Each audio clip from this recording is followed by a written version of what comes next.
안녕하십니까 시청자 여러분. 이 시간 인문학 강의에 여러분을 진심으로 환영합니다.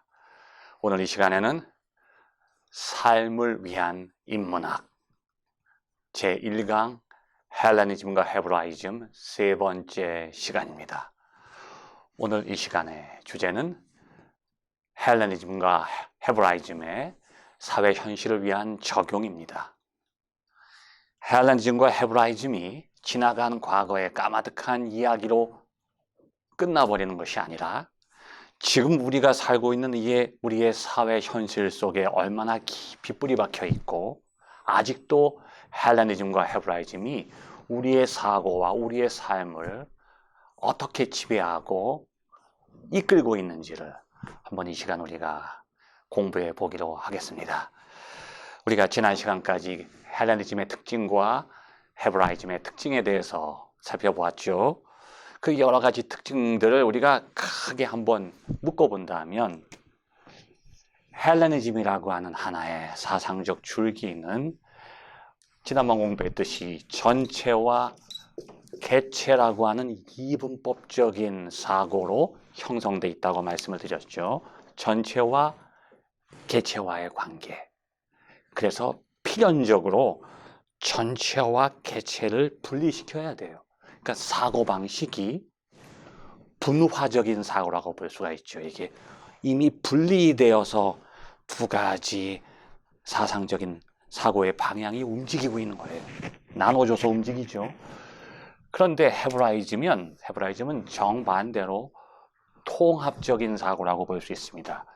마치 신과 인간과 자연,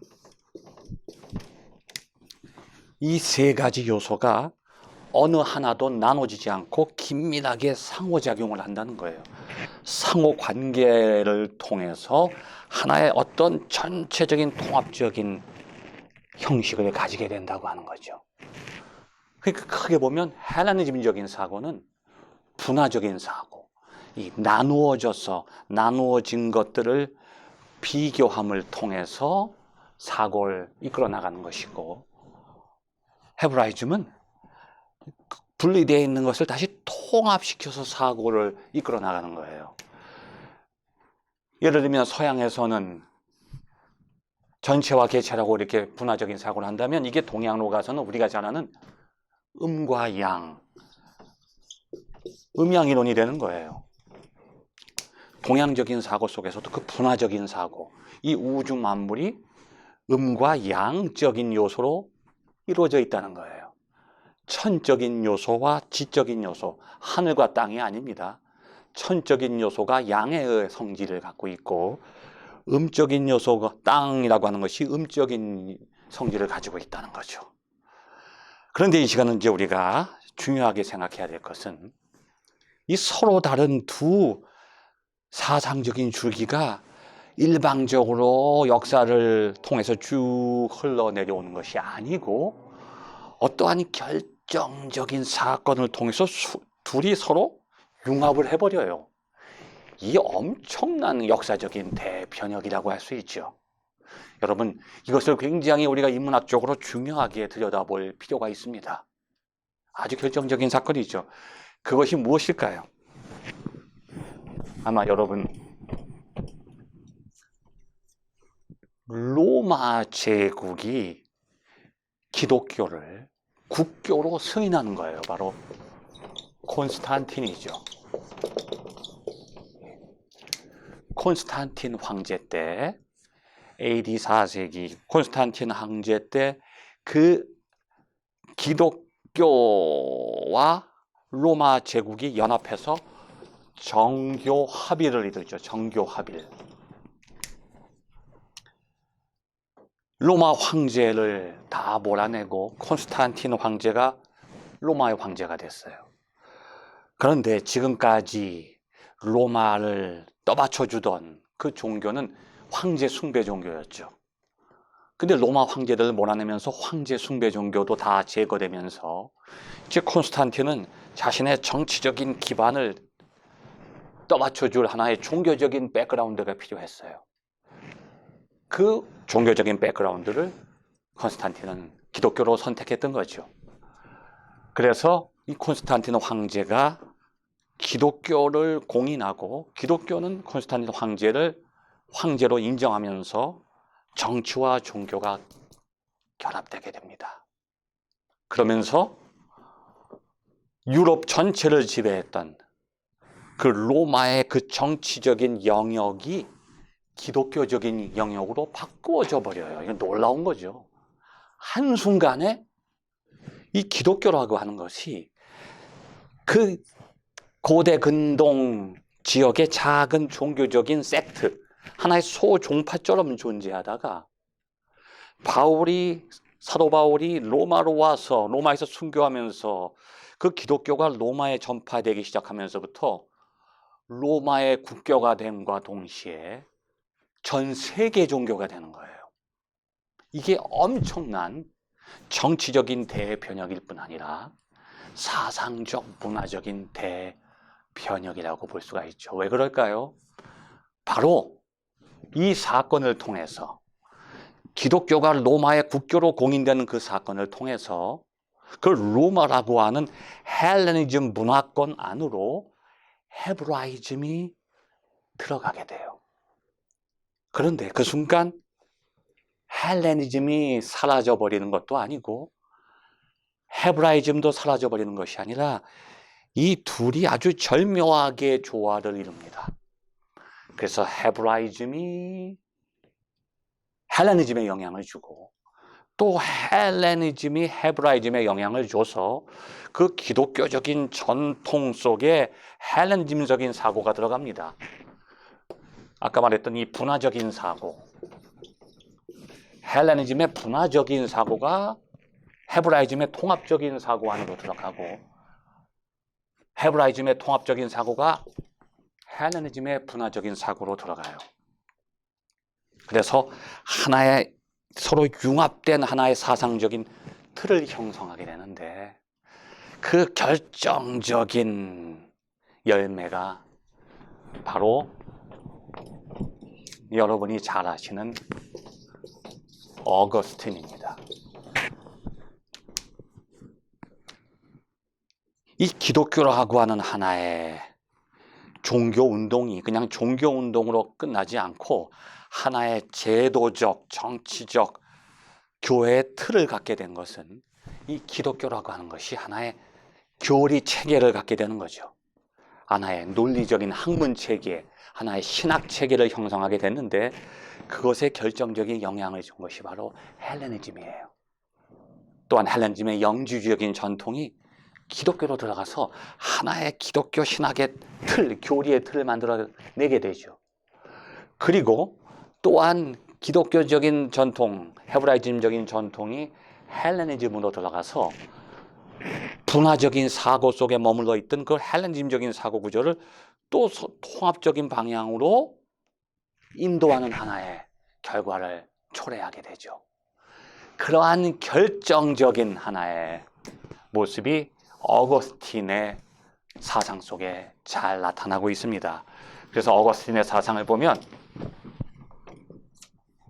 이 세상이 헬레니즘적인 사고 속에서 전체와 개체 사이의 관계로 쭉 연결되어 나가는데 그런데 거기서 끝나는 것이 아니라 바로 그 안에 신적인 섭리가 작용한다는 거예요.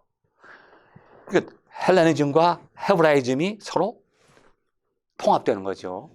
이 세상은 전체와 개체라고 하는 이분법적인 구조에 의해서 움직여져 나가는데 역사도 마찬가지인데 그것이 저절로 그렇게 움직여져 나가는 것이 아니라 바로 그 안으로 신적인 섭리가 들어온다는 거예요. 그러니까 신이 그러한 이분법적인 이 세상과 우주와 역사의 움직임을 주관하고 있다. 이것이 바로 어거스틴의 사상이죠. 그 어거스틴 사상 속으로 헬레니즘과 헤브라이즘이 통합돼서 들어가게 되는 겁니다. 그래서 결국은 이 서양의 사고의 출발점을 어거스틴의 사상에서부터 찾는 것도 과언이 아니라고 볼 수가 있죠. 그런데 그러한 헬레니즘과 헤브라이즘이 통합된 그러한 사고 구조와 그러한 역사의 흐름이 또한 사상적 흐름이 쭉 내려오다가 다시 또 분리되는 하나의 어떤 역사적 사건이 일어나죠. 그것이 무엇일까요? 그게 바로 르네상스입니다. 르네상스. 이 르네상스란 말은 뭐냐면 재생, 부활, 재현이라는 거예요. 무엇을 재생시키고 무엇을 부활시킬까요? 다름 아닌 헬레니즘입니다. 헬레니즘, 헬라스. 이 헬라스란 말은 그리스적인 사고방식, 그리스적인 문화를 다시 재현해내고 재생해내는 운동이 바로 르네상스예요.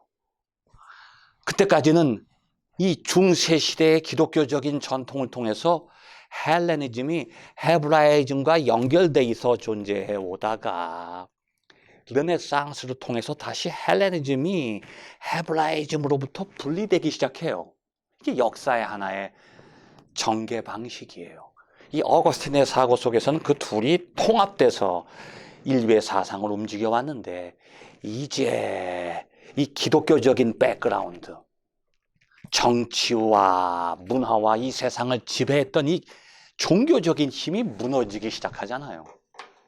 이게 바로 중세의 몰락이에요. 왜냐하면 이 기독교라고 하는 종교는 기독교뿐이 아니죠. 어떠한 종교든지 그 야콥 부르카트라고 하는 그 역사학자의 말에 의하면 웰트라이덴트라고 그래요. 웰트라이덴트. 이 세상 속에서 아픔과 고통을 느껴요. 편안하지가 않죠. 이 종교의 정체성은요, 이 세상 속에서 풍요로움과 편안함을 느낄 수가 없는 거예요. 그러면 종교가 형성될 수 없어요. 세상의 절망과 고통과 슬픔, 나약함 속에서 종교가 싹트는 거예요. 문화도 마찬가지입니다. 말하자면 풍요로움 속에서는 문화가 형성될 수 없어요. 그건 잘못된 문화예요. 저질 문화가 되죠. 향락 문화로 빠져요. 진정한 문화는요, 배고픔 속에서 형성되는 거예요. 아마 여러분 그 위대한 작곡가 맨델존이라는 사람 알 거예요. 이미 17살 때 한여름밤의 꿈, 이미 17살 때 교향곡을 작곡할 정도로 엄청난 천재성을 가진 작곡가였지만 그 풍요로운 자신의 삶 속에서 그 천재성이 점점 약화되고 나중에 둔재가 돼버려요. 모차르트만큼 천재였지만 그 삶의 환경이 그로 하여금 하나의 예술적인 그 혼을 불태울 수 있도록 그렇게 그 사람을 놔두지 않아요. 풍요로움과 나약함 속에 젖어서 살게 되는 거죠. 이 종교라고 하는 것은 절대로 세상에서 힘과 돈을 가까이 하면 안 돼요. 그런데 종교가 권력을 갖게 되고 돈을 갖게 되면서부터 무너지기 시작하는 겁니다. 그러면서 종교의 힘이 약해지니까 거기 연결되어 있던 헬레니즘이 다시 거기서부터 독립하기 시작해요. 그 독립운동, 사상적인 독립운동이 바로 르네상스입니다. 이제 르네상스를 통해서 다시 헬레니즘적인 사고가 부활하면서 기독교적인 사고를 배제하기 시작해요. 그 기독교적인 사고는 뭐냐면 신이 역사를 움직인다. 신이 인간의 삶을 주관한다고 하는 사고를 다 빼버리죠. 그래서 그러한 사고가 빠지니까 이 역사는 스스로 움직인다. 인간은 자신의 삶의 주체이고 자신의 삶을 결단해서 이끌어 나갈 수 있다. 그러한 휴머니즘적인 색채가 다시 회복되기 시작합니다. 그러면서 그 역사학자 헤겔이라고 하는 사람에게서 어거스틴이 갖고 있던 기독교적인 색채, 헤브라이즘 색채가 다 제외되고 그냥 헬레니즘적인 색채가 남아있는 이러한 변증법이 형성되게 되는 겁니다. 이 변증법적인 사고, 역사와 자연, 정반, 이 역사적인 변증법 체계. 이게 어거스틴한테 있는 거거든요. 이미 어거스틴이 만들어 놓은 거예요. 선과 악의 갈등이 있는데 신에 의해서 그 선과 악의 갈등이 사라져버리는 것이 역사다. 이렇게 어거스틴이 역사를 이해했는데 어거스틴을 공부했던 헤겔은 거기서 신을 빼버려요. 똑같이 선과 악이 있지만 그 선과 악은 신의 섭리에 의해서 움직여지는 게 아니라 우연적으로 역사 안에서 움직여지는 절대 정신의 결과다. 역사 스스로가 움직여지고 역사 스스로가 발전되고 승화되는 거지 신이 세상에 오셔서 역사를 새하늘과 새 땅으로 발전시키는 게 아니다. 그러한 헤브라이즘을 제거해버린 헬레니즘적인 사고가 다시 이제 인간의 삶을 지배하기 시작하고 그것이 완성해낸 것이 바로 계몽주의라고 하는 것입니다. 그런데 중요한 것은 자 이제 이걸 가지고 우리가 오늘의 현실을 한번 조명해 보려고 하는 거예요. 헤겔의 그 꿈이 이루어진 게 아니라 헤겔의 꿈이 그러한 헬레니즘적인 전체와 개체라고 하는 틀 속에서 다시 또 나누어져요. 반으로 이게 헬레니즘이 둘이서 서로 연결되는 게 아니라 전체와 개체가 아예 나눠져 버리죠. 이게 역사의 비극이에요.